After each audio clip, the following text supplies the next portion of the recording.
আসিন দুই বন্ধু, তারা দুইটা ঘোড়া কিনেছে। ঘোড়া দুইটাকে রেসের মাঠে কাজে লাগাবে এমনটাই ইচ্ছা ওদের। কিন্তু কার ঘোড়া কোনটা কি করে চিনবে এরা? এখন একটা বুদ্ধি আসলো ইয়াসিনের মাথায়। ইয়াসিন বলল, একটা চিহ্ন থাকতে হবে তো। এক কাজ করি, চল আমার ঘোড়ার লেজ কেটে ফেলি, তাহলে সহজে চেনা যাবে যে লেজ কাটা ঘোড়াটা আমার, অন্যটা তোর। তাসিনেরও বুদ্ধিটা মনে ধরলো। কথা মতোই কাজ করলো দুইজন। পরের দিন দেখা গেল দুষ্টু ছেলেরা তাসিনের ঘোড়ার লেজটাও কেটে ফেলেছে। বাঁধলো ঝামেলা। এখন চেনা যাবে কি করে? এবার তাসিন বলল, এক কাজ করি, চল আমার ঘোড়ার কানটা কেটে ফেলি।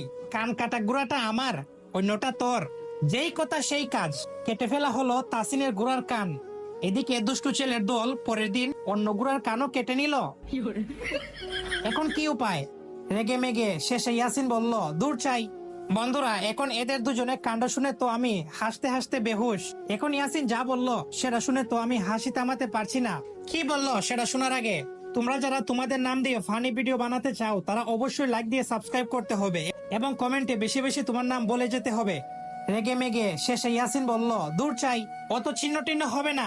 সাদা ঘোড়াটা তোর আর লালটা আমার।